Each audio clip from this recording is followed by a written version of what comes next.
Hello केम छो बधा मजामां छो घरे छो सेफ छो गुड चलो तो शुरू करिए छे आज आपणो टॉपिक खूब इम्पोर्टન્ટ टॉपिक जेनुं नाम छे परमाणुीय कक्षकोनुं सम्मिश्रण जे आपणी एटॉमिक ऑर्बिटल्स छे तेओ कई रीते एकबीजा साथे ओवरलेप थाय छे। आपणे शुं वात करी रहेला छे लास्ट टाइमथी संयोजकता बंधनवादनी थियरी समझो। पहला आ टॉपिक आपणे शाना माटे शीखीए छे આપણે વાત કરી રહેલા છે ગયા લેક્ચરથી સંયોજકતા બંધનવાદ ઠીક વેલેન્સ બોન્ડ થિયરી।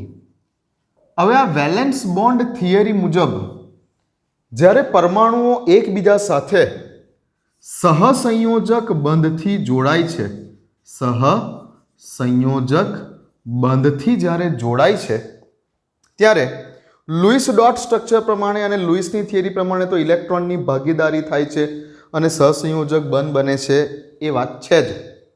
बट संयोजकता बंधनवाद मुजब ज्यारे आ सहसंयोजक बंध बने छे त्यारे सहसंयोजक बंध बनावती परमाणुओनी जे कक्षको छे परमाणुीय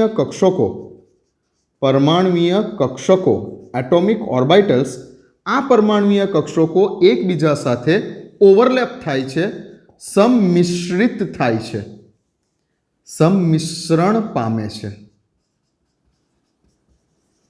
संयोजकता बंधनवाद मुजब ज्यारे सहसंयोजक बंध बने छे त्यारे जे कोई पण तत्वना परमाणुओ वच्चे आ सहसंयोजक बंध बनी रहेलो छे तेनी परमाणुीय कक्षको एकबीजा साथे सम्मिश्रण पामे छे अने आ सम्मिश्रणना आधारे सहसंयोजक बंधने सम्मिश्रण ने आधारे आ सहसंयोजक बंध ने सिग्मा बंध अने पाई बंध स्वरूपों में वहेंचेलो छे। सहसंयोजक बंधना बे भाग पाडेला छे सिग्मा बंध अने पाई बंध। ते कई रीते आ सहसंयोजक बंधना भाग पड़ेला छे सिग्मा बंध अने पाई बंध ते आजे समजीशुं आपणे। अने आजे आपणे समजीशुं परमाणुीय कक्षकोनुं सम्मिश्रण। तो तमने आजे जवाब मळशे कि भाई हाइड्रोजन हाइड्रोजन वच्चे जे सहसंयोजक बंध छे ए सहसंयोजक बंधनी बंध ऊर्जानुं मूल्य हाइड्रोजन अने फ्लोरीन वच्चे जे सहसंयोजक बंध छे एना करता वधारे छे कि ओछुं छे। वधारे छे तो केम वधारे छे अने ओछुं छे तो केम ओछुं छे। हाइड्रोजन अने फ्लोरीन वच्चेना सहसंयोजक बंधनी बंध ऊर्जानुं मूल्य हाइड्रोजन अने क्लोरीन वच्चेना सहसंयोजकनी बंधनी बंध ऊर्जाना मूल्य करता वधारे छे कि ओछुं छे। वधारे छे तो केम वधारे छे ओछुं छे तो केम ओछुं छे। आ बधा प्रश्नोना जवाब तमने आजना लेक्चर पछी मळशे। तो शरू करवा जई रहेला छे आपणे परमाणुीय कक्षकोनुं सम्मिश्रण। आपो हेडिंग परमाणुीय कक्षकोनुं सम्मिश्रण। हवे टॉपिकनी शरूआत करीए एनी पहेला आपणे थोडुं परमाणुीय कक्षको विशेनी वात थोड़ीक रिवाइज करी लईए। एम तो आपणने आवी गयेली हती सेकंड चेप्टर में पण थोड़ीक बात रिवाइज करी लईए। मारे तमने अत्यारे थोड़ुं रिवाइज करावुं छे थोड़ीक परमाणुीय कक्षको एस पी डी अने एफ आने आपणे परमाणुीय कक्षको बोलीए छे एटॉमिक ऑर्बिटल्स बोलीए छे। जे शुं बतावे छे आपणने परमाणुीय कक्षको शुं बतावे छे आपणने इलेक्ट्रॉन मळी आववानी संभावना प्रोबेबिलिटी ऑफ इलेक्ट्रॉन्स जेने आपणे आ परमाणुीय कक्षको द्वारा दर्शावीए छीए। केम के इलेक्ट्रॉन शुं छे इलेक्ट्रॉन तो वेव छे। सेकंड चेप्टर में आवी गयुं आपणे इलेक्ट्रॉन तो तरंग प्रकृति कण प्रकृति पण छे इलेक्ट्रॉननी पण इलेक्ट्रॉननी तो तरंग प्रकृति पण छे। तो इलेक्ट्रॉन ने वेव फॉर्म में रजू करता इलेक्ट्रॉनना वेव फंक्शन ने रजू करती तरंग स्वभाव ने रजू करती आ बधी परमाणुीय कक्षको छे। एस कक्षक पी कक्षक डी कक्षक अने एफ कक्षक।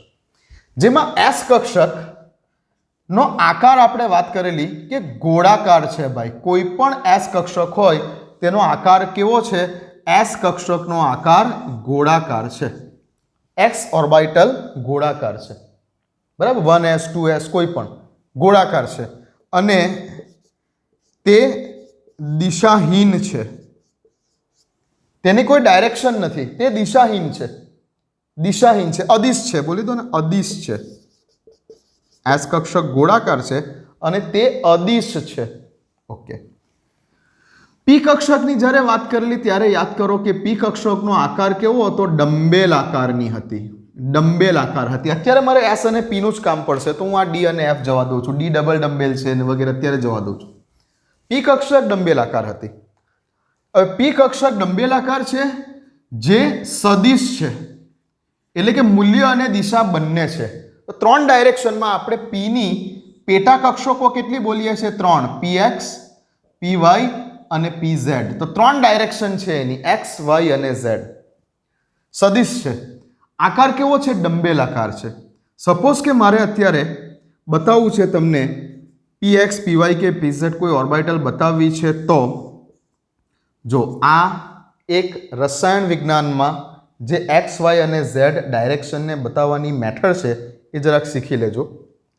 કેમિસ્ટ્રીમાં આપણે z અક્ષને તમે ધારો તે અક્ષ તમે લઈ શકો છો ભાઈ, એવું કંઈ જરૂરી નથી. તમે ધારો તે અક્ષ તમે બતાવી શકો છો, બટ એવું માન્યતા વર્ષોથી ચાલતી આવેલી છે કેમિસ્ટ્રીમાં કે ભાઈ જે આ આડી લાઈન છે ને તેને z અક્ષ બોલો, જે ઊભી લાઈન છે ને તેને x અક્ષ બોલો. મેથ્સમાં હોય ને x, y, z કાર્ટેશિયન યામો, તે રીતે આડી લાઈનને z અક્ષ બોલો. જે બોર્ડ ઉપર છે, સમતલમાં છે, બોર્ડ ઉપર છે. આ x બતાવેલું છે તે પણ બોર્ડ ઉપર છે, સમતલમાં છે એવું. અને બીજી એક y અક્ષ બતાવું છું જે તમારું y અક્ષ એ તમારી તરફ આવી રહેલો અક્ષ છે. આમ અડધો ભાગ તમારી તરફ આવી રહેલો છે, બાકીનો અડધો ભાગ બોર્ડની પાછળ છે. તો x, y અને z આ 3 યામો બતાવ્યા. સમજી ગયા? આ પ્રણાલી છે, બાકી તમે તમારી રીતે પણ ધારી શકો છો. હવે જો હું ડમ્બેલ આકારની જે પી કક્ષક છે, ડમ્બેલ આકાર એટલે આ રીતે પ્લસ માઇનસ. આ પ્લસ માઇનસ મેથ્સના સાઇન નથી. આ પ્લસ માઇનસ શું છે? ઇલેક્ટ્રોન મળી આવવાની પ્રોબેબિલિટી બતાવે છે. અહીં ઇલેક્ટ્રોન મળી આવવાની પ્રોબેબિલિટી વધારે છે, અહીંયા ઇલેક્ટ્રોન મળી આવવાની પ્રોબેબિલિટી ઓછી છે. ઓકે, જો તમારે px ઓર્બિટલ બતાવવી હોય, px ઓર્બિટલ, તો તમારે ડમ્બેલને x અક્ષની ઉપર બતાવવાનું. ઓકે, કોઈ પણ જગ્યાએ પ્લસ લખો, કોઈ પણ જગ્યાએ માઇનસ લખો. આ થઈ ગઈ કઈ? px orbital. આ જ રીતે તમારે py ઓર્બિટલ બતાવવી છે, py ઓર્બિટલ, તો ધ્યાન આપજો. આ જ રીતે જો તમારે py ઓર્બિટલ બતાવવી હોય તો તમારે ડમ્બેલને y અક્ષ પર બતાવવાનું. આ y, આ x, આ z. ડમ્બેલને હું y અક્ષ પર બતાવીશ આમ, એટલે થોડીક ઓર્બિટલને ક્રોસ કરીશ એમ. આમાં કેવું છે કે અડધો ભાગ બોર્ડની પાછળ છે અને અડધો ભાગ તમારી તરફ છે. ઓકે, તો આને પ્લસ બતાવીશ, આને માઇનસ બતાવીશ. એ જ રીતે z ઓર્બિટલ જો મારે બતાવી છે તો ડમ્બેલને z અક્ષની ઉપર બતાવીશ. ખ્યાલ આવે છે ને હવે? હા. તો આ પી કક્ષકોનો આકાર ડમ્બેલ આકાર અને s જે છે તે ગોળાકાર છે. આ અદિશ છે જ્યારે આ સદિશ છે. આટલું થોડુંક સમરાઇઝ કરાવી દીધું ચેપ્ટર નંબર 2માં જે હતી તે વાત. ઓકે, આ ધ્યાનમાં હશે. ચાલો, હવે જઈએ છીએ આપણે આ બધી જે પરમાણુય કક્ષકો છે. અત્યારે આપણે જે વાત કરવાની છે તે s કક્ષક અને p કક્ષક વિશે જ આપણે આજે વાત કરીશું.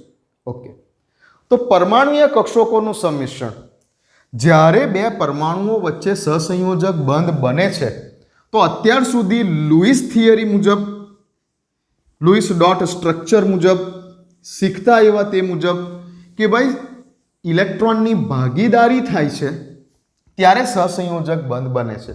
બટ વેલેન્સ બોન્ડ થિયરી એવું કહે છે કે ઓકે, ઇલેક્ટ્રોનની ભાગીદારી થાય છે તો સહસંયોજક બંધ બને છે માઇના. ઇલેક્ટ્રોનની ભાગીદારી થઈને સહસંયોજક બંધ બન્યો. સહસંયોજક બંધ તો H અને F ની વચ્ચે પણ છે અને સહસંયોજક બંધ તો H અને Cl ની વચ્ચે પણ છે. આ પણ સહસંયોજક બંધ છે, આ પણ સહસંયોજક બંધ છે. ઠીક, પણ આને તોડવા માટે વધારે ઉર્જાની જરૂર છે, આને તોડવા માટે ઓછી ઉર્જાની જરૂર છે. બંને સહસંયોજક બંધ છે તો કેમ આને તોડવા માટે વધારે ઉર્જાની જરૂર પડે અને કેમ આને તોડવા માટે ઓછી ઉર્જાની જરૂર પડે? આ વસ્તુ આપણે લુઈસ થિયરી ઉપરથી નથી શીખી શકતા. તો એના માટે આ સંયોજકતા બંધનવાદની જે થિયરી આવે છે, જે આપણને એમ સમજાવે છે કે સહસંયોજક બંધ બને છે, ઇલેક્ટ્રોનની ભાગીદારી થાય છે, ઇટ ઇઝ ઓકે, ખોટું નથી. બટ સહસંયોજક બંધ બને છે ત્યારે હવે જે પરમાણુય કક્ષકો છે એ પરમાણુય કક્ષકોનું ઓવરલેપિંગ થાય છે. પરમાણુય કક્ષકો એકબીજા સાથે ઓવરલેપ થાય છે, એકબીજામાં ઘૂસે છે, એકબીજામાં ઓવરલેપ થાય છે અને ઓવરલેપ થયા બાદ તેમના ઇલેક્ટ્રોનની જે છે તે ભાગીદારી થાય છે. તો સ્ટાર્ટ કરીએ છીએ પરમાણ્વીય કક્ષકોનું સંમિશ્રણ. પરમાણ્વીય કક્ષકોનું જે સંમિશ્રણ છે એ પરમાણ્વીય કક્ષકોના સંમિશ્રણને આપણે 3 ભાગમાં વહેંચી દઈએ. પહેલા તો કયા કયા 3 ભાગમાં વહેંચી દઈએ? એક તો બોલીએ આપણે ધન સંમિશ્રણ. ધન સંમિશ્રણ. બીજું ઋણ સંમિશ્રણ. ઋણ સંમિશ્રણ.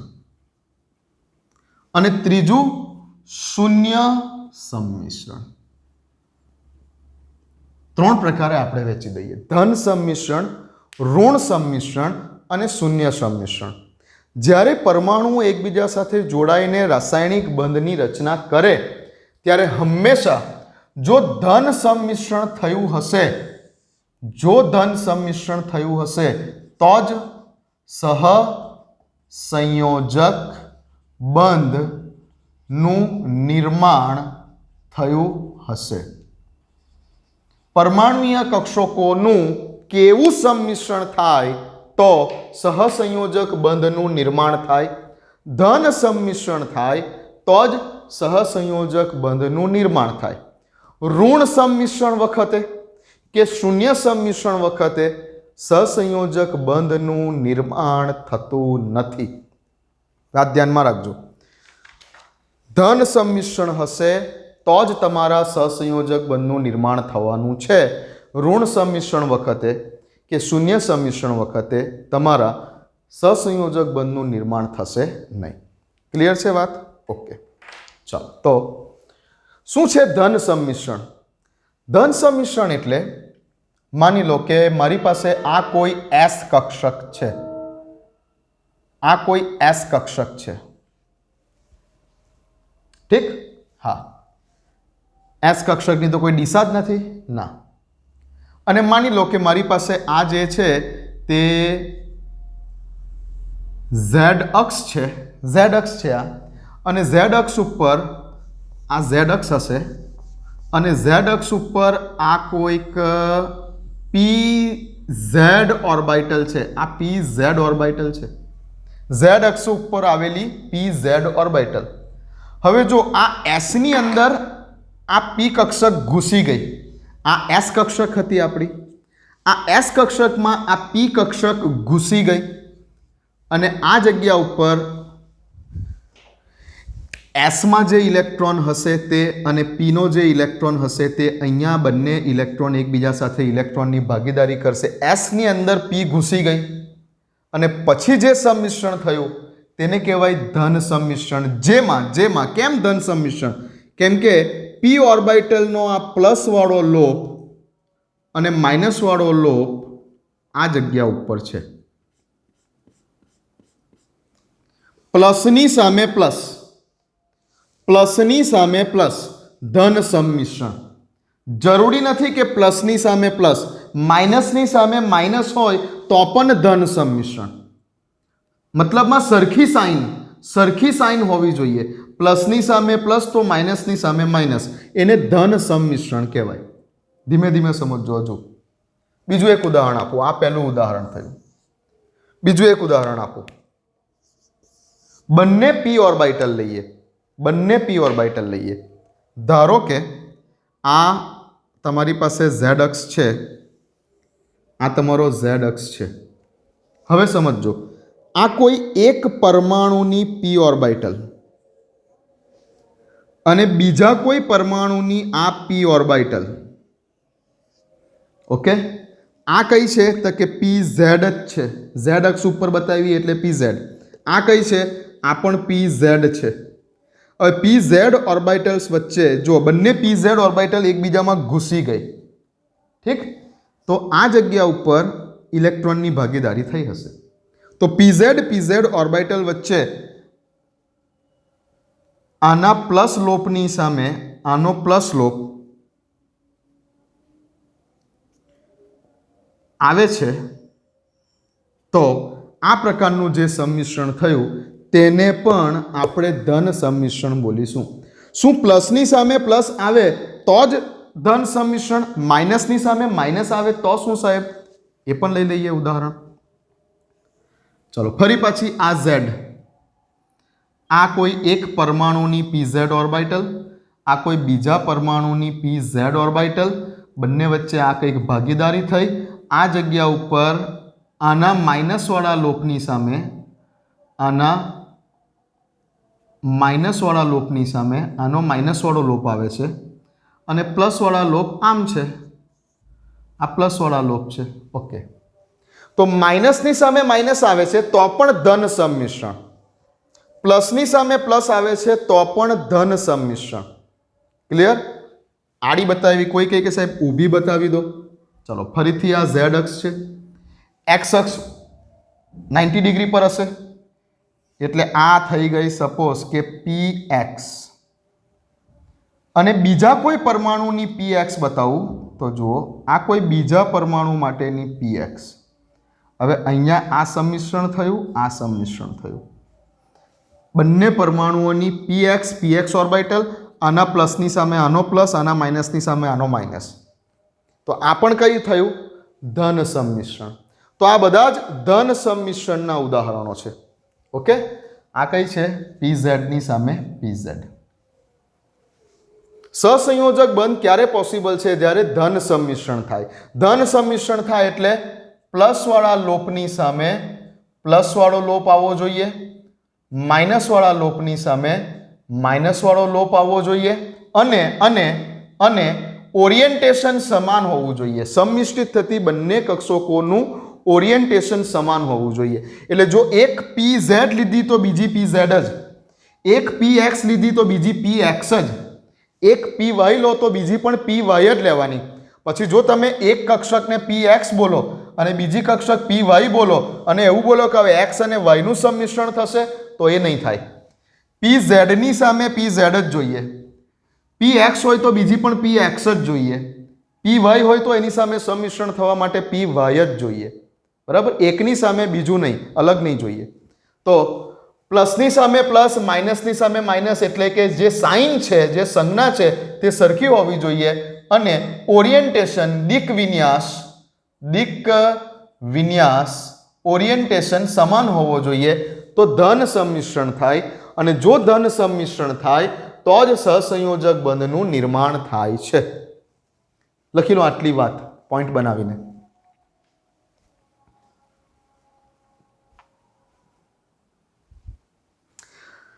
પરમાણુય કક્ષકોના સંમિશ્રણને 3 રીતે વહેંચી શકાય છે: ધન સંમિશ્રણ, ઋણ સમમિશ્રણ અને શૂન્ય સમમિશ્રણ. અત્યારે આપણે વાત કરી રહેલા છે માત્ર ને માત્ર ધન સમમિશ્રણની. તો ધન સમમિશ્રણ ક્યારે થાય? જ્યારે જે કોઈ પણ પરમાણુય કક્ષકો એકબીજા સાથે ઓવરલેપ થવા માટે આવે છે ત્યારે પ્લસની સામે પ્લસ સિમ્બોલ વાળા લોપ, માઇનસની સામે માઇનસ સિમ્બોલ વાળા લોપ હશે તો જ ધન સંમિશ્રણ થશે. અને ડાયરેક્શન, ઓરિએન્ટેશન સમાન હોવા જોઈએ. જેમ કે pz હોય તો એની સામે બીજી ઓર્બિટલ પણ pz જ જોઈએ, px હોય તો તેની સામે બીજી px જ જોઈએ. ઓકે, ચાલો ક્લિયર છે આટલી વાત? હા, s ઓર્બિટલ કોઈની પણ સાથે, જો s હોય તો s ને તો કોઈ દિશા નથી, s ને તો કોઈ દિશા નથી. હવે s ઓર્બિટલ કોઈની પણ સાથે સંમિશ્રિત થઈ શકે છે.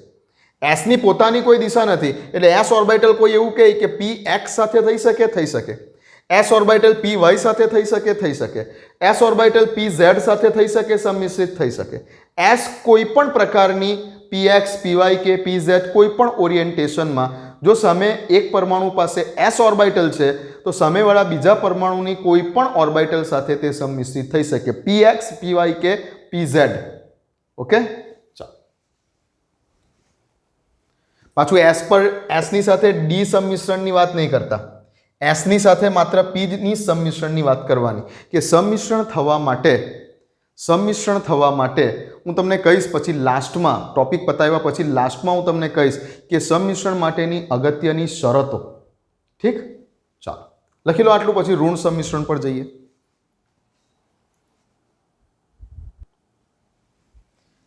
ચાલો હવે ઋણ સંમિશ્રણ પર જઈએ છીએ. આ લખી લીધું હશે? હા. હવે ઋણ સંમિશ્રણ તરફ લઈ જાઓ. ઋણ સંમિશ્રણ એટલે શું? તો કે જ્યારે જે પરમાણુય કક્ષકો એકબીજા સાથે સંયોજાય ત્યારે તેઓના ઓરિએન્ટેશન તો બરાબર હોય, ઓરિએન્ટેશન તો બરાબર હોય, પણ જે સાઇન છે તે સમાન ના હોય. ઋણ સંમિશ્રણ એટલે શું? ઋણ સંમિશ્રણ એટલે દિશા તો યોગ્ય છે, દિશા તો યોગ્ય છે, ઓરિએન્ટેશન દિક વિન્યાસ તો બરાબર છે, બટ સાઇન સંજ્ઞા લોપની જે સંજ્ઞા છે, સંજ્ઞા એટલે કે પ્લસ કે માઇનસ, સંજ્ઞા યોગ્ય નથી. આને કહેવાય ઋણ સંમિશ્રણ. એટલે શું સાહેબ? તો જો સમજો હવે અહીંયા. સપોઝ કે આ તમારી કોઈ પરમાણુની એસ ઓર્બિટલ છે, વચ્ચે પ્લસ સાઇન છે, અને હવે તમે એસની સાથે બીજા કોઈ પરમાણુની આ પી કક્ષકને, હવે કોઈ પણ એસની સાથે તો કોઈ પણ પ્રકારની પી હોઈ શકે. આ સમજો કે આ પી, આ ઝેડ અક્ષ છે, આ ઝેડ અક્ષ છે, તો અહીંયા બતાવેલી મેં પી ઝેડ બતાવી હશે. હા, હવે આ જગ્યા ઉપર અહીંયા માઇનસ છે અને અહીંયા પ્લસ છે. આ રીતે મેં કંઈક સંમિશ્રણ કર્યું, તો આ જગ્યા ઉપર આ જે સંમિશ્રણ થયું, આ સંમિશ્રણને ઋણ સંમિશ્રણ કહેવાય. ઓરિએન્ટેશન તો બરાબર છે, બટ સંજ્ઞા બરાબર નથી, સંમિશ્રણની સંજ્ઞા બરાબર નથી. આ વસ્તુ તમે બધી જ બુકમાં પેજ નંબર 115 ઉપર જોઈ શકો છો. બુકમાં યસ, પેજ નંબર 115 ઉપર જોઈ શકો છો. ઓકે, ફેઝ બરાબર નથી, પ્લસની સામે માઇનસ આવી ગયું. આ તો મેં એસ કક્ષક અને પી ઝેડ કક્ષકની વાત કરી. હવે બીજું કંઈક બતાવું. ચલો, બંને કોઈ પી લઈ લઈએ.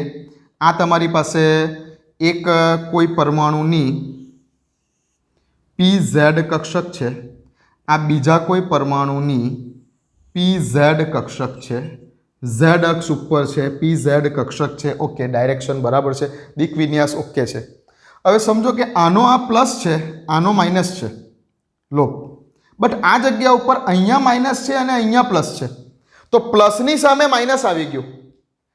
ધન સંમિશ્રણમાં શું હતું? પ્લસની સામે પ્લસ અથવા માઇનસની સામે માઇનસ, બટ અહીંયા શું થયું? પ્લસની સામે માઇનસ આવી ગયું. પ્લસની સામે માઇનસ આવી જાય તો કયા પ્રકારનું સંમિશ્રણ કહેવાય? એને ઋણ સંમિશ્રણ કહેવાય. અને જો ઋણ સંમિશ્રણ થાય તો સહસંયોજક બંધની રચના પોસિબલ નથી. સહસંયોજક બંધ ક્યારે પોસિબલ છે? હંમેશા ધન સંમિશ્રણ થાય ત્યારે જ. અહીંયા સહસંયોજક બંધ બનશે નહીં, ઋણ સંમિશ્રણ થશે તો. એ જ રીતે જો તમને પેરેલલ પણ બતાવું, સપોઝ કે આ ઝેડ અક્ષ છે, તો આ થઈ ગઈ તમારી સપોઝ કે કોઈ પરમાણુની પી એક્સ ઓર્બિટલ, તેની સાથે સંમિશ્રિત થવા માટે આવી કોઈ બીજા પરમાણુની આ પી એક્સ ઓર્બિટલ જ છે. હવે આનો પ્લસ અહીંયા છે અને માઇનસ અહીંયા છે, તો આનો માઇનસ અહીંયા છે અને પ્લસ અહીંયા છે. તમે આમ રાખ્યું, ફેઝ અલગ અલગ થઈ ગયા, લોપ અલગ અલગ થઈ ગયા, તો પ્લસની સામે માઇનસ, પ્લસની સામે માઇનસ, ઋણ સંમિશ્રણ કહેવાય. ક્લિયર છે વાત આટલી? ઓકે. તો દિશા તો એટલે કે એના ઓરિએન્ટેશન તો બરાબર છે, ઓરિએન્ટેશન તો બરાબર છે, પણ સંજ્ઞા તેની ફેઝ જે છે તે યોગ્ય નથી, તો તેને કહેવાશે ઋણ સંમિશ્રણ. બુકમાં આકૃતિ આપેલી છે પણ સમજાવેલું નથી આને, તો સમજી લો શું ફરક છે ધન સંમિશ્રણમાં, ઋણ સંમિશ્રણમાં અને શૂન્ય સંમિશ્રણમાં શું ફરક છે તે સમજી લો. ક્લિયર આટલી વાત? ઓકે. હવે વાત કરીશું આપણે શૂન્ય સંમિશ્રણ માટેની. શૂન્ય સંમિશ્રણ એટલે શું સાહેબ? શૂન્ય સંમિશ્રણ એટલે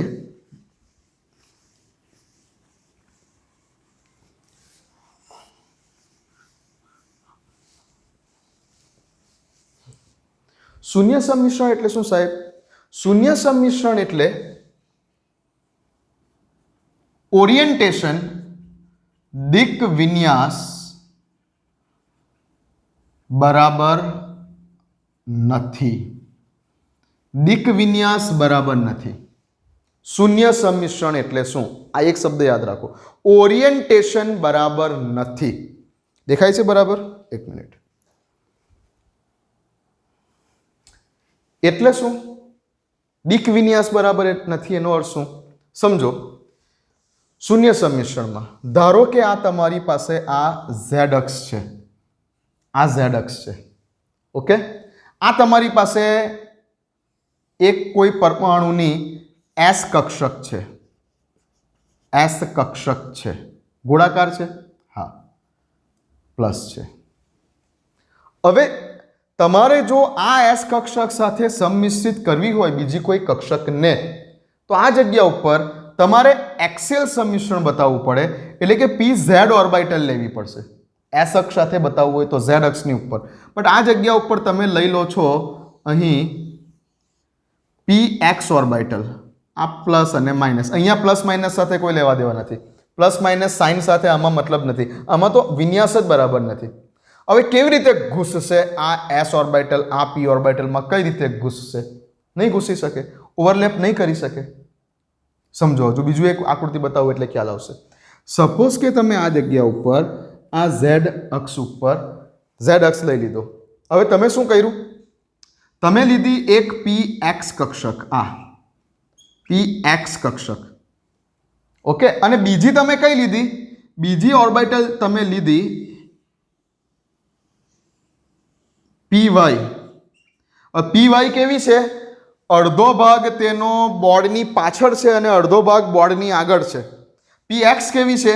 તો કે પી એક્સ કેવી છે કે પી એક્સની અંદર બોર્ડ ઉપર જ છે, આ પ્લસ છે અને આ માઇનસ છે. જો અહીંયા સાઇન બરાબર છે, પ્લસની સામે પ્લસ, માઇનસની સામે માઇનસ, સાઇન ભલે બરાબર છે, પણ અહીંયા બંને કક્ષકો કેવી થઈ ગઈ? એક પી એક્સ તો બીજી પી વાય. મેં સ્ટાર્ટિંગમાં જ કીધેલું ધન સંમિશ્રણ વખતે, પી એક્સ હોય તો બીજી પણ પી એક્સ જ જોઈએ, પી વાય હોય તો બીજી પણ પી વાય જ જોઈએ, એક પી ઝેડ હોય તો બીજી પણ પી ઝેડ જ જોઈએ, તો જ સંમિશ્રણ થઈ શકે. અહીંયા ઓરિએન્ટેશન બંનેના બરાબર નથી. એક બોર્ડ ઉપર છે તો બીજી બોર્ડમાંથી ક્રોસ થઈને બહાર નીકળી રહેલી છે.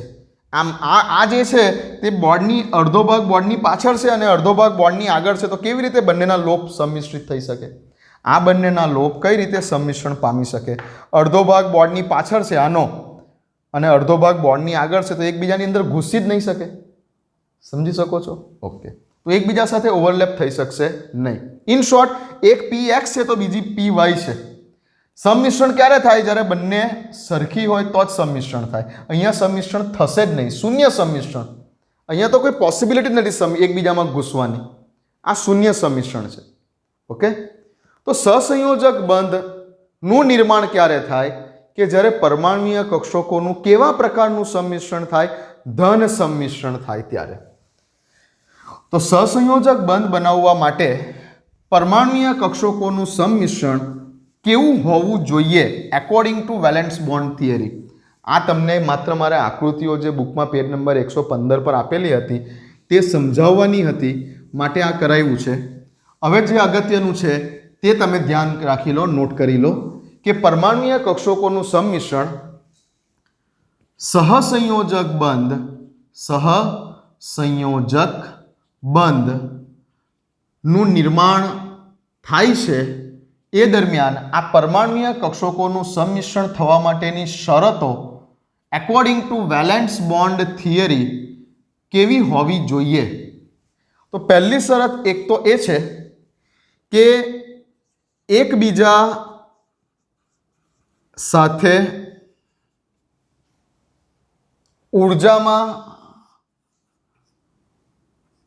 ખૂબ મોટો તફાવત ધરાવતી ન હોય તેવી જ પરમાણ્વીય કક્ષકો એકબીજા સાથે સંમિશ્રિત થઈ શકે છે. એટલે શું? એસની સાથે જો સંમિશ્રણ થવું હોય તો ક્યાં તો એસની સાથે બીજી કોઈ એસ, ક્યાં તો એસની સાથે પી. પણ કોઈ એવું કહે કે હવે એસની સાથે ડી કક્ષક સંમિશ્રિત થાય, તો આ ના થાય. કક્ષકોના 4 પ્રકાર એસ, પી, ડી, એફ જાણીએ છે. તો એસની સાથે ક્યાં તો બીજી કોઈ એસ અથવા એસની સાથે પી કક્ષકોનું સંમિશ્રણ થઈ શકે. પણ હવે એવું પૂછું ડાયરેક્ટલી કે એસની સાથે ડી કક્ષકનું સંમિશ્રણ થાય, તો આ પોસિબલ નથી. એવી રીતે પી ઓર્બિટલની સાથે બીજી કોઈ પી ઓર્બિટલનું સંમિશ્રણ થાય, પી ઓર્બિટલની સાથે ડી ઓર્બિટલનું પણ સંમિશ્રણ થાય, બટ હવે કદાચ એવું પૂછી કાઢું કે પી ની સાથે એફ નું સંમિશ્રણ થાય તો એ ના થાય. એક સ્ટેપ આગળ જઈ શકો છો તમે, પણ એક કરતાં વધારે સ્ટેપ આગળ પહોંચો તો એ સંમિશ્રણ નહીં કરે. એસની સાથે ક્યાં એસ અથવા એસની સાથે પી, પણ એસની સાથે ડી થાય ના થાય. પીની સાથે ક્યાં બીજી કોઈ પી અથવા પીની સાથે ડી, પણ પીની સાથે એફ થઈ શકે ના થઈ શકે. તો એકબીજા સાથે ઉર્જામાં ખૂબ મોટો તફાવત ન હોય તેવી જ કક્ષકો એકબીજા સાથે સંમિશ્રિત થઈ શકે છે. એટલે એસની વાત કરીએ તો એસની સાથે એસ અથવા એસની સાથે પી, પણ એસની સાથે ડી કક્ષક સંમિશ્રિત થઈ શકતી નથી. બીજું કે સહસંયોજક બંધનું નિર્માણ કરવું હોય તો સંમિશ્રણ હંમેશા ધન હોવું જોઈએ. સંમિશ્રણ હંમેશા ધન પ્રકારનું હોવું જોઈએ. હવે ધન સંમિશ્રણ ક્યારે થાય? તો ધન સંમિશ્રણ માટે એક તો સંજ્ઞા સમાન હોવી જોઈએ. પ્લસ કે માઇનસ? પ્લસની સામે પ્લસ તો પ્લસ હોય તો પ્લસની સામે પ્લસ, માઇનસ હોય તો માઇનસની સામે માઇનસ. આનો અર્થ આવો છે. ઓકે. અને બીજું ઓરિએન્ટેશન, દિક વિન્યાસ સમાન હોવો જોઈએ. આ સેન્ટેન્સનો અર્થ શું થયો કે પી એક્સ છે તો એની સામે પી એક્સ જ જોઈએ, પી વાય છે તો એની સામે પી વાય જ જોઈએ, પી ઝેડ છે તો એની સામે પી ઝેડ જ જોઈએ. જે કોઈ પણ સંમિશ્રિત થાય છે તેના વિન્યાસ સરખા હોવા જોઈએ. ઓરિએન્ટેશન કેવા હોવા જોઈએ? સમાન હોવા જોઈએ. તો આ બે શરતોનું પાલન થશે તો જ ધન સંમિશ્રણ થશે, અને ધન સંમિશ્રણ થશે તો જ સહસંયોજક બંધનું નિર્માણ થશે. ક્લિયર છે વાત? ઓકે. આ બે મુખ્ય શરતો છે કે ભાઈ જ્યારે સહસંયોજક બંધનું નિર્માણ કરવું છે પરમાણુય કક્ષકોનું સંમિશ્રણ થઈને, ત્યારે કઈ શરતોનું પાલન થતું હોવું જોઈએ. લખી લો.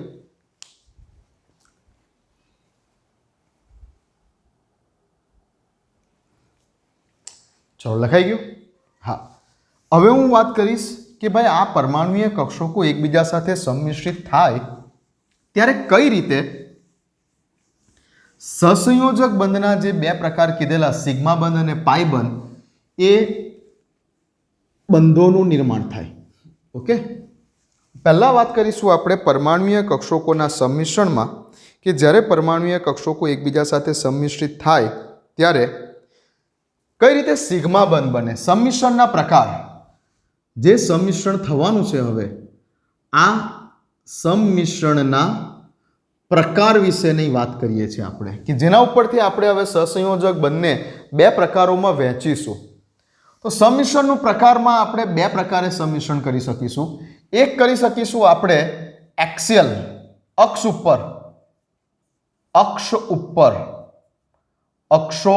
ઉપર, અને બીજું કરીશું આપણે પેરેલલ, સમાંતર. એક્સિયલ સંમિશ્રણ અને પેરેલલ પ્રકારનું સંમિશ્રણ. જો એક્સિયલ પ્રકારનું સંમિશ્રણ થશે તો સિગ્મા બંધ બનશે, અને જો પેરેલલ પ્રકારનું સંમિશ્રણ થશે તો પાઈ બંધ બનશે. નોટ બનાવતા જાઓ મારી સાથે ધીમે ધીમે. તો સંમિશ્રણના પ્રકાર કેટલા છે? પરમાણુય કક્ષકોનું સંમિશ્રણ શું છે એ સમજી ગયા. હવે પરમાણુય કક્ષકોના સંમિશ્રણના પ્રકાર, તો બે પ્રકારે સંમિશ્રણ થઈ શકે છે, એક્સિયલ સંમિશ્રણ અને પેરેલલ સંમિશ્રણ. જો એક્સિયલ પ્રકારનું સંમિશ્રણ થશે, શું છે આપણે વાત કરવા જ છે, કઈ જઈએ છે ધીમે ધીમે. એક્સિયલ પ્રકારનું સંમિશ્રણ થશે, અક્ષોની ઉપર થતું સંમિશ્રણ હશે તો સિગ્મા બંધ બનશે. અને જો બંને પરમાણુય કક્ષકો એકબીજાને સમાંતર રહીને સંમિશ્રિત થશે તો તે પાઈ બંધનું નિર્માણ કરશે. ક્લિયર છે વાત? લખી લીધું હશે આટલું? હા. હવે હું જાઉં છું સિગ્મા બંધ ઉપર, સ્ટાર્ટ કરું છું સિગ્મા બંધ ટોપિક.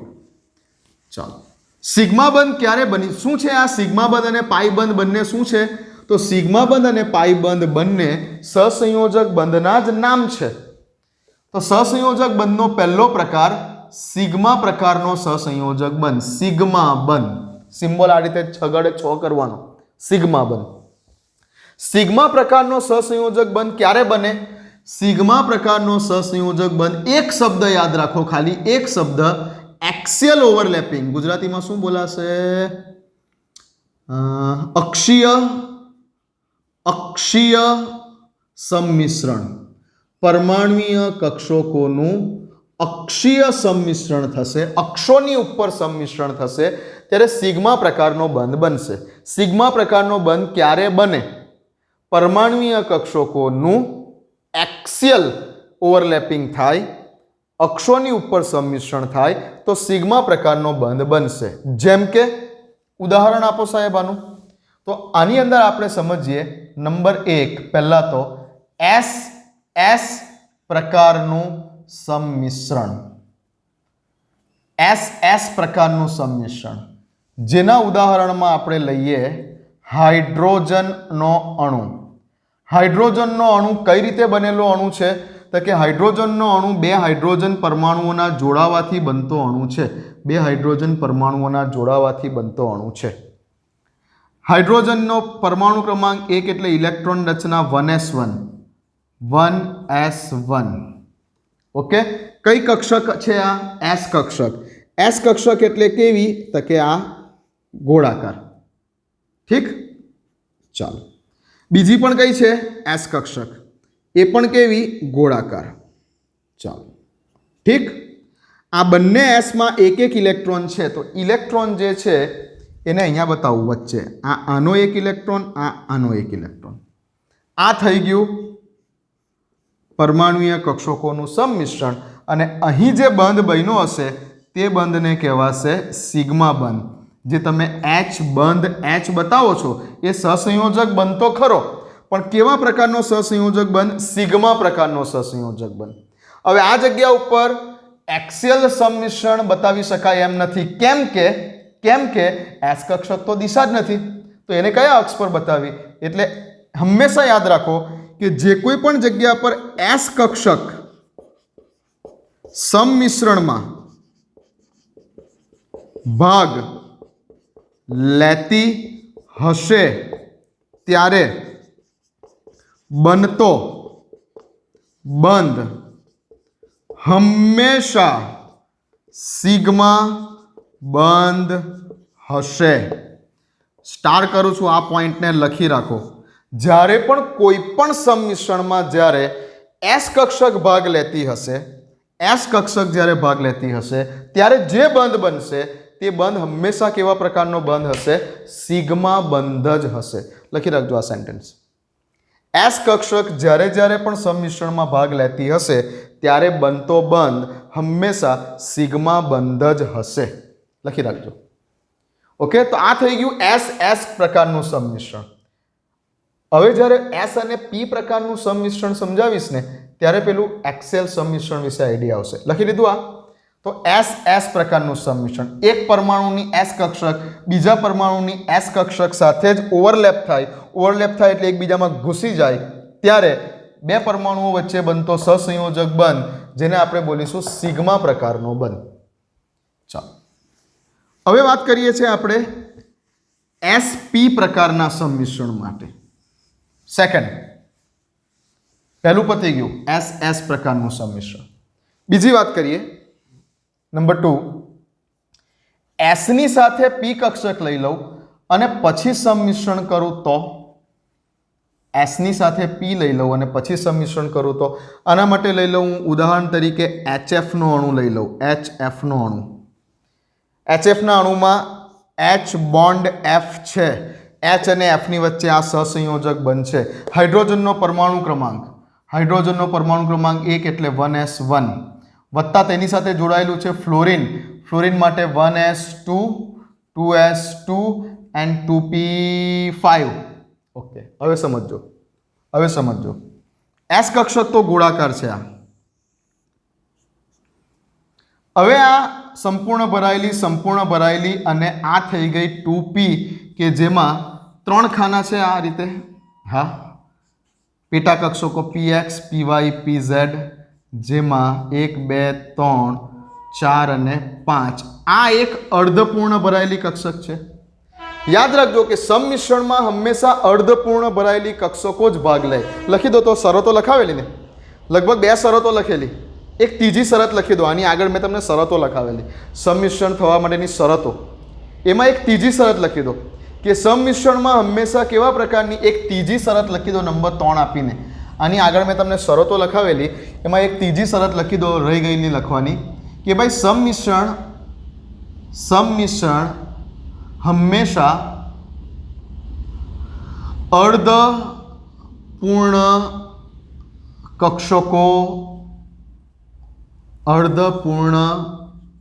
કક્ષકો દ્વારા જ થાય છે.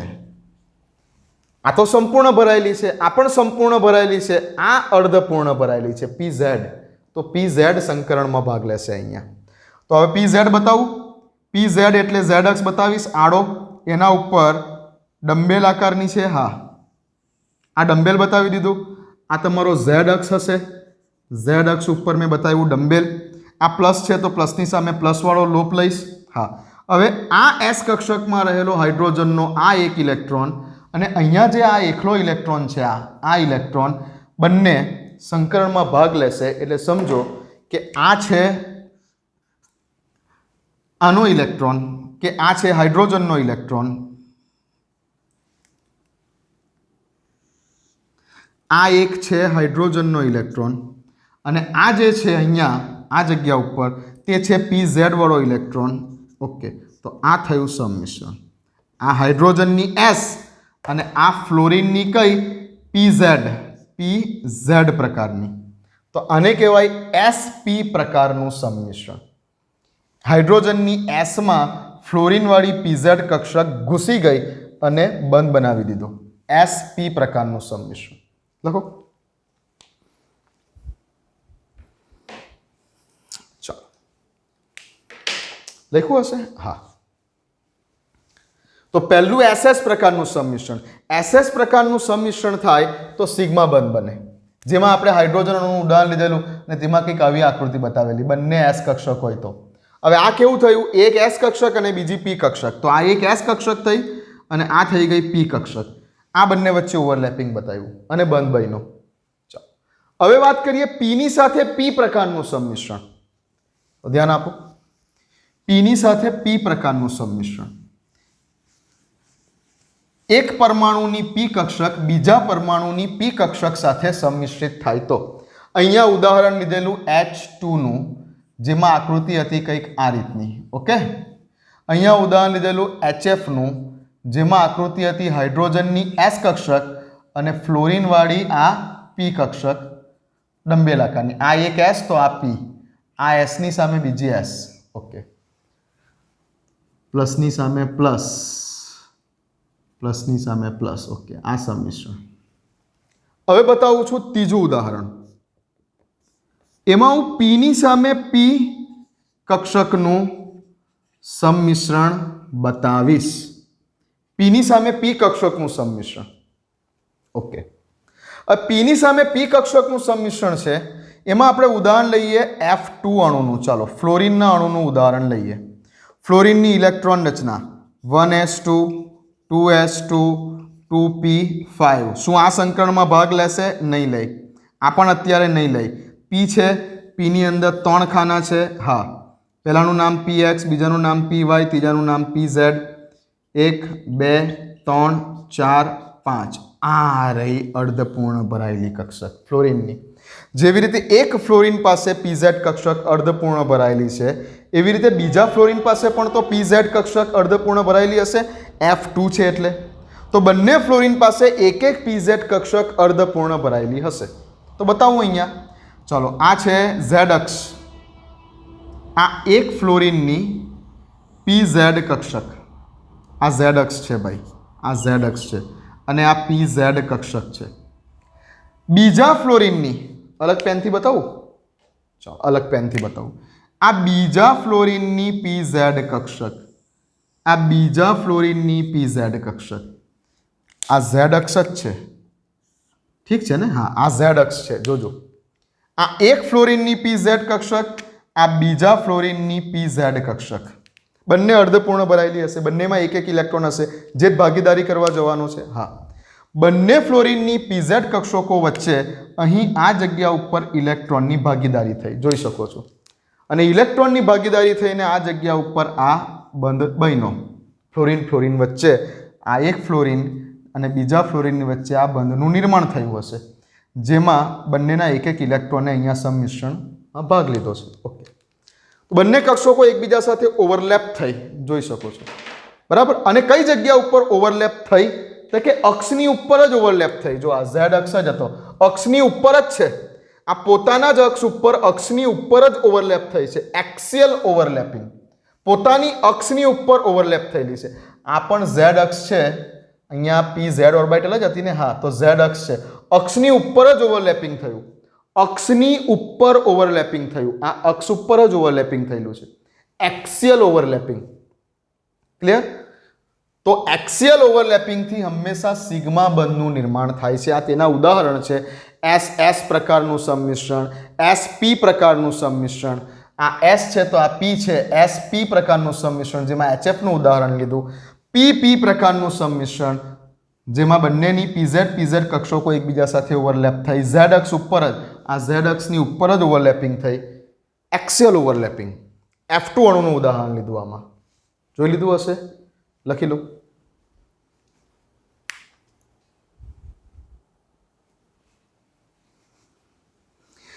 ઓકે, ચાલો હવે વાત કરીએ આપણે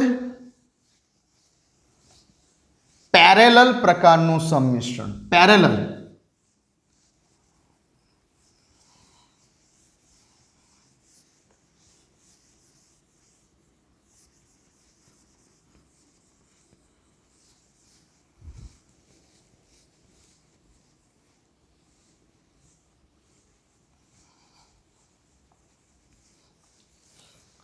એના માટે આપણે લખવું પડશે પાઈબંધ. પાઈબંધ ક્યારે બને? જ્યારે પરમાણ્વીય કક્ષકો નું એકબીજા સાથે પેરેલલ, પેરેલલ એટલે સમાંતર સંમિશ્રણ થાય. સમાંતર સંમિશ્રણ થાય, પેરેલલ સમાંતર સંમિશ્રણ થાય તો પાઈબંધનું નિર્માણ થાય છે. સમાંતર પ્રકારનું સંમિશ્રણ થાય, પાઈબંધનું નિર્માણ થાય. શું કહેવા માંગે છે? ઉદાહરણ પછી લઈશ કોઈ અણુનું. પહેલા સમજો કે આ એક તમારી પાસે આ Z અક્ષ છે. Z અક્ષને 90 ડિગ્રી ઉપર આ તમારી px ઓર્બિટલ, અને આ કોઈ બીજા પરમાણુની px ઓર્બિટલ, બીજા કોઈ પરમાણુની px ઓર્બિટલ, આ પ્લસ આ પ્લસ, આ માઇનસ આ માઇનસ. હવે જ્યારે આ px એકબીજાને સમાંતર છે, પેલું આગળ બતાવેલું તે આમ હતું કે આ છે એક પરમાણુની, આ Z અક્ષ છે એક પરમાણુની pz ઓર્બિટલ અને બીજા એક પરમાણુની pz ઓર્બિટલ. તો જુઓ અક્ષની ઉપર છે, હેડ ઓન, છેડા ઉપરથી સંમિશ્રિત થયું. બંનેના છેડા એકબીજા સાથે સંમિશ્રિત થયા, હેડ ઓન સંમિશ્રણ થયું, અક્ષની ઉપર સંમિશ્રણ થયું. હવે અક્ષની ઉપર નહીં, અક્ષને સમાંતર, બંને એકબીજાને સમાંતર છે, સમાંતર, રેલવેના પાટાની જેમ સમાંતર. સમાંતર રહીને સંમિશ્રણ પામે છે. હવે સમાંતર રહીને સંમિશ્રણ પામે, આ બેમાં હાથ જુઓ મારા. સમાંતર રહીને જો એકબીજાના લોપ એકબીજા સાથે સંમિશ્રણ પામતા હોય તો કેવા પ્રકારનું થશે આ સંમિશ્રણ? પેરેલલ. ઉપરનો લોપ ઉપલા લોપ સાથે, નીચેનો લોપ નીચલા લોપ સાથે. તો બતાવું હવે, આવી કન્ડિશન છે આપણી પાસે. આને કહેવાય પેરેલલ. આની પેરેલલમાં આ, આની પેરેલલમાં આ. હવે આની પેરેલલમાં આ છે, અને જ્યારે બંને પરમાણુ કક્ષકો એકબીજાની નજીક આવશે ત્યારે પ્લસવાળો છેડો પ્લસવાળા છેડામાં ઘૂસશે, માઇનસવાળો છેડો માઇનસવાળા છેડામાં ઘૂસશે. એટલે શું થશે આ જગ્યા ઉપર તે જુઓ ધ્યાનથી. આ જગ્યા ઉપર જ્યારે પેરેલલ પ્રકારનું સંમિશ્રણ થશે ત્યારે કંઈક આવું થશે.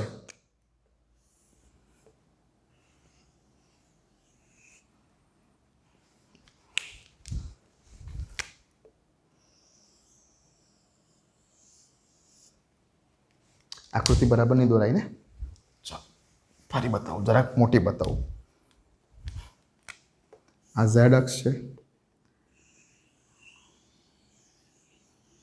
ઓકે, આ એક પરમાણુની કોઈ px કક્ષક હશે. આ બીજા કોઈ પરમાણુની px કક્ષક. હજુ પણ શેપ આવતો નથી ને. ઓકે, હજુ ટ્રાય કરીએ. એક પરમાણુની px કક્ષક હશે. આ બીજા પરમાણુની px કક્ષક હશે. ઓકે, આ થયું px px. સમાંતર રીતે સંમિશ્રણ થયા. આનો પ્લસ, આનો પ્લસ, આનો માઇનસ, આનો માઇનસ. સમાંતર સંમિશ્રિત થયા. એકનો લોપ બીજાના લોપમાં ઉપરથી પણ ઘૂસ્યો, નીચેથી પણ ઘૂસ્યો. ઠીક, ચાલો ઉદાહરણ આપોની સાહેબ. આ બધું તો સમજી ગયા. તો પેરેલલ સંમિશ્રણ એટલે સમજી ગયા આ રીતે. આને કહેવાય એક્સિયલ, આને કહેવાય એક્સિયલ સંમિશ્રણ, આને કહેવાય પેરેલલ સંમિશ્રણ. આને શું કહેવાય? એક્સિયલ. આને શું કહેવાય? આ રીતે બન્યું તેને પેરેલલ. એક્સિયલ થાય તો કયા પ્રકારનો બંધ બને? આ સિગ્મા બંધ બને. અને આ રીતે પેરેલલ પ્રકારનું થાય તો કયા પ્રકારનો બંધ બને? પાઈ બંધ બને. આ સિગ્મા બંધ અને પાઈ બંધ શું છે? બંને સહસંયોજક બંધના જ પ્રકાર છે. ઓકે, ઉદાહરણ લઈએ એટલે ખ્યાલ આવશે. ઉદાહરણ માટે આપણે ઓક્સિજનના અણુનું ઉદાહરણ લઈએ. ઓક્સિજનના અણુનું ઉદાહરણ લઈશું. ધ્યાન આપો. ઓક્સિજનના અણુનું ઉદાહરણ લઈશું. ધ્યાન આપો. O2 અણુનું ઉદાહરણ લઈએ. O2 અણુ. O2 અણુમાં 2 ઓક્સિજન છે તો ઓક્સિજનની ઇલેક્ટ્રોન રચના 1s2 2s2 અને 2p4. હા કે ના? હા. આ ભાગ લેશે નહીં લઈ, આ ભાગ લેશે નહીં લઈ. પી ની અંદર કંઈક ખાલી લાગે છે. ઓકે, 1 2 3 4. આને કહી દઉં px, આને કહી દઉં py, આને કહી દઉં pz. ઓકે, એક ઓક્સિજન પાસે py અને pz 2 ઓર્બિટલ ખાલી છે. એક ઓક્સિજન પાસે py અને pz 2 ઓર્બિટલ ખાલી છે. તો એવી જ રીતે બીજા ઓક્સિજન પાસે પણ આ જ રીતે જો ઇલેક્ટ્રોન રચના લખશો તો એક તો ભરાયેલી હશે પણ બીજી 2 તો ખાલી હશે ને.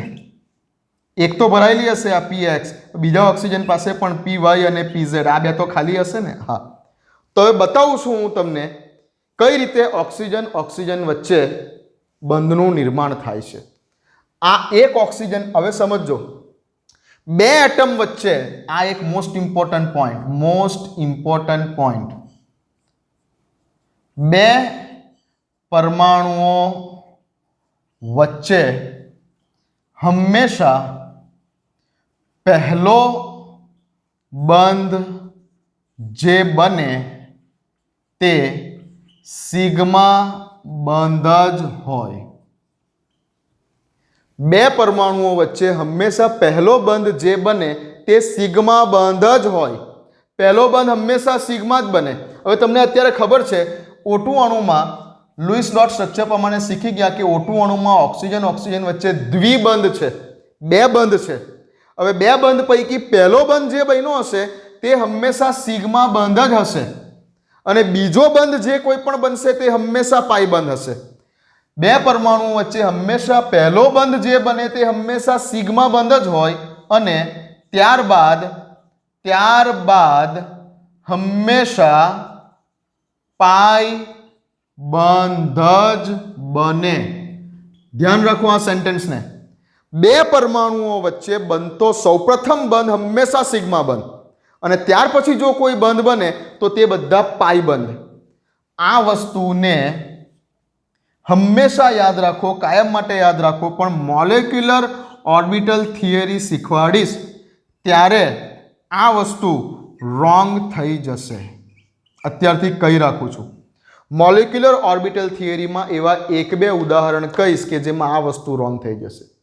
અત્યારે યાદ રાખો કે 2 પરમાણુઓ વચ્ચે બનતો પહેલો બંધ હંમેશા સિગ્મા બંધ છે, પહેલો બંધ હંમેશા સિગ્મા બંધ છે અને ત્યારબાદ બનતા બંધ હંમેશા પાઈ બંધ છે. એવું અત્યારે યાદ રાખો. બટ જ્યારે મોલેક્યુલર ઓર્બિટલ થિયરી શીખવાડીશ ત્યારે આ વસ્તુને કહીશ કે પાછું રોંગ પણ થશે. 1-2 કેસમાં રોંગ થવાની છે પણ એ પછી કહીશ. જ્યારે મોલેક્યુલર ઓર્બિટલ થિયરી શીખીશું ત્યારે. અત્યારે આપણે શું શીખીએ છીએ? અત્યારે આપણે શીખીએ છીએ વેલેન્સ બોન્ડ થિયરી. અને વેલેન્સ બોન્ડ થિયરી મુજબ બે પરમાણુઓ વચ્ચે જ્યારે પહેલો બંધ બન્યો ને એ પહેલો બંધ હંમેશા સિગ્મા બંધ હશે. ત્યાર પછી કોઈ બંધ બનશે તો તે પાઈ બંધ હશે. તો હવે મારે ઓક્સિજન ઓક્સિજન વચ્ચે પહેલો બંધ બનાવવો છે. હવે પહેલો બંધ જે બનશે, મને ખબર છે ઓક્સિજન ઓક્સિજન વચ્ચે દ્વિબંધ છે એવું લુઈસ ડોટ સ્ટ્રક્ચર પરથી, પણ મારે ઓક્સિજન ઓક્સિજન વચ્ચે જ્યારે પહેલો બંધ બનાવવો છે તો હું શું કરીશ? ધ્યાન આપો. હું સૌથી પહેલાં તો આ ઝેડ અક્ષ લઈ લઈશ. આ ઝેડ અક્ષ છે મારો. ઝેડ અક્ષ ઉપર એક ઓક્સિજનની આ પીઝેડ ઓર્બિટલ જુઓ છો ને, આવી રહી પીઝેડ ઓર્બિટલ, પીઝેડ ઓર્બિટલ. એક ઓક્સિજનની આ પીઝેડ ઓર્બિટલ બીજા ઓક્સિજનની પીઝેડ ઓર્બિટલ સાથે ઓવરલેપ કરે છે. જો આ બંને ઓક્સિજનની પીઝેડ ઓર્બિટલ અહીંયા ઓવરલેપ થઈ અને આ જે બંધ બની ગયો તે સિગ્મા બંધ બની ગયો. દેખાય છે? કેવા પ્રકારનું ઓવરલેપિંગ થયું? એક્સિયલ ઓવરલેપિંગ થયું કે પેરેલલ પ્રકારનું ઓવરલેપિંગ થયું? એક્સિયલ, અક્ષની ઉપર જ ઓવરલેપિંગ થયું. એટલે આ કયો બંધ બન્યો? આ જગ્યા ઉપર, આ જગ્યા ઉપર કયો બંધ બન્યો? આ બંને ઓક્સિજનની પીઝેડ ઓર્બિટલો વચ્ચે આ કયો બંધ બન્યો? સિગ્મા બંધ બન્યો. દેખાય છે? તો ઓક્સિજન ઓક્સિજન વચ્ચે આપણે પહેલા એક બંધ બતાવ્યો, જે આ બંધ થયો સિગ્મા બંધ. હવે આ બે કક્ષકોએ સંમિશ્રણ પામી ગયા. આ બે કક્ષકો સંમિશ્રિત થઈ ગઈ, એક પીઝેડ બીજી પીઝેડ સાથે. હજુ પી વાય તો બાકી છે, હજુ પી વાય તો બાકી છે. હા, હવે પી વાય કક્ષક કેવી હોય?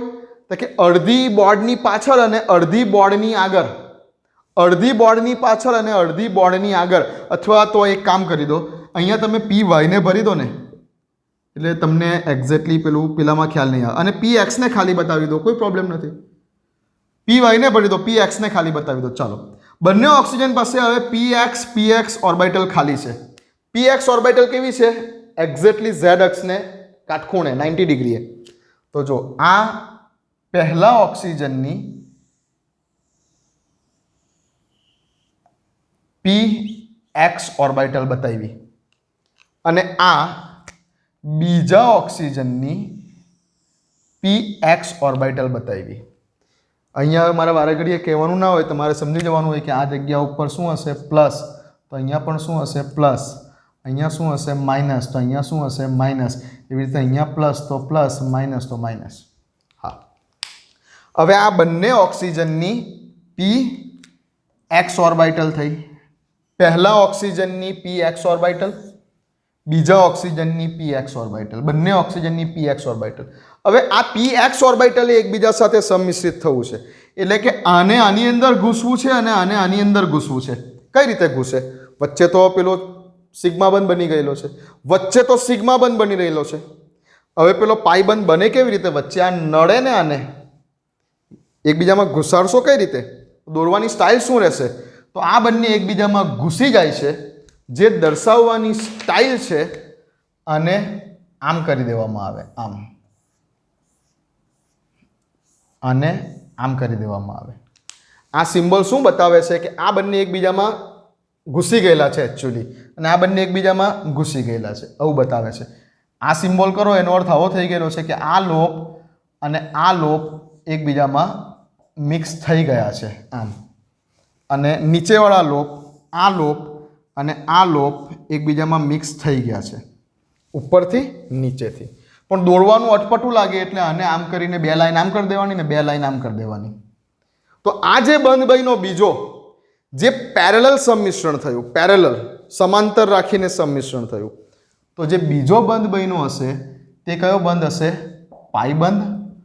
અને જે પહેલો બંધ બન્યો હશે તે કયો હશે? સિગ્મા બંધ. સિગ્મા બંધ તમે જોઈ શકો છો કે એક્સિયલ સંમિશ્રણથી બન્યો છે, જ્યારે આ જે પાઈ બંધ છે એ બે પીએક્સ કક્ષકોના પેરેલલ સંમિશ્રણથી બન્યો છે. ક્લિયર વાત? તો O2 અણુનું ઉદાહરણ એને સમજાવ્યું આપણે. તો ક્યારે બની શકે છે ભાઈ પાઈ બંધ? કેવા પ્રકારની કક્ષકોનું સંમિશ્રણ થાય? તો કે પી પ્રકારનું સંમિશ્રણ થાય પણ PP પ્રકારનું સંમિશ્રણ ક્યારે થાય તો કે સમાંતર પ્રકારનું થાય તો P અને P પ્રકારની કક્ષકોનું સંમિશ્રણ સમાંતર પ્રકારે થાય તો પાઈ બંધનું નિર્માણ થાય છે અને PP કક્ષકોનું સંમિશ્રણ એક્સિયલ થાય તો સિગ્મા બંધનું નિર્માણ થાય છે. ઓકે, લખો. ચાલો, તો લેક્ચર ઘણો લાંબો થઈ ગયો છે. લેક્ચરને શોર્ટમાં સમરાઇઝ કરાવી દઉં હવે તમને. ફાઇનલી ધ્યાન રાખો કે આમાં બીજી બધી બાબતો તમને યાદ રહેશે કે નહીં રહેશે, આઈ ડોન્ટ નો, બટ હું જે હવે બોલું છું એટલી વસ્તુ તમને હવે પછી ખબર હોવી જોઈએ.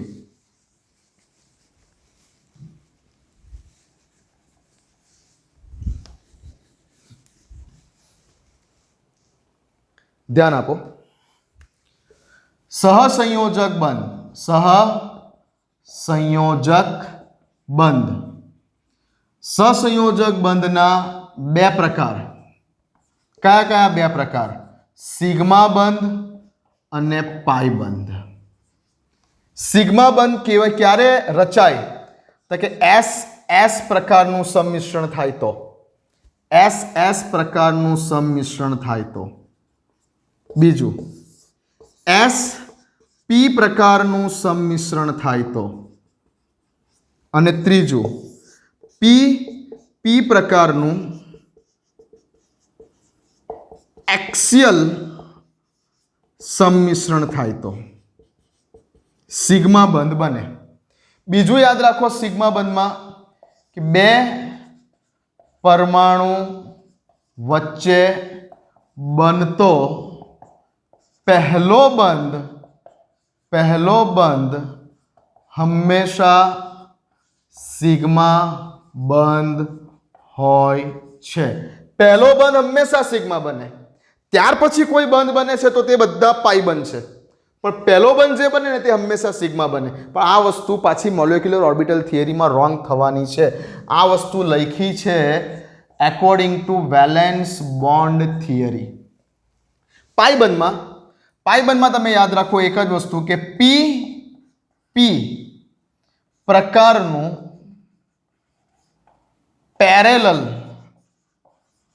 પેરેલલ સંમિશ્રણ થવાથી બને. ઓકે. બીજું કે સિગ્મા બંધની પ્રબળતા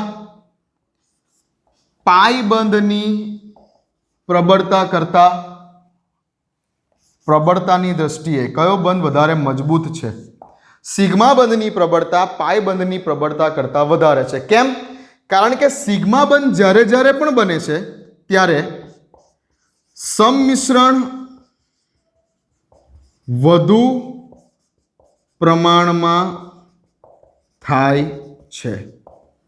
જ્યારે જ્યારે પણ સિગ્મા બંધ બને છે, સપોઝ કે S અને S વચ્ચે સિગ્મા બંધ બન્યો તો એકબીજામાં વધારે ઘૂસે છે. એક S કક્ષક બીજી S કક્ષક સાથે વધારે પ્રમાણમાં એકબીજામાં ઘૂસે છે. SP પ્રકારનું સંમિશ્રણ થાય તો એક S કક્ષકમાં પેલી બીજી જે P કક્ષક છે તે વધારે પ્રમાણમાં ઘૂસે છે. P પ્રકારનું આ થયું SP. હા, P પ્રકારનું એક્સેલ સંમિશ્રણ થાય ત્યારે એક P કક્ષકમાં બીજી P કક્ષક એક્સેલ સંમિશ્રણમાં વધારે ઘૂસે છે. બટ પાઈબંધમાં કેવું છે, પેલું વચ્ચે એને નડે છે. તમે અત્યારે જ આકૃતિ બતાવી મેં તમને કે સપોઝ કે આ એક અને આ બીજી P કક્ષક, તો આ PZ વચ્ચે આ એક સિગ્મા બંધ બની ગયો. હવે બીજા પરમાણુની આ એક PX કક્ષક અને એક પરમાણુની આ જે બીજી PX કક્ષક છે, બંને PX.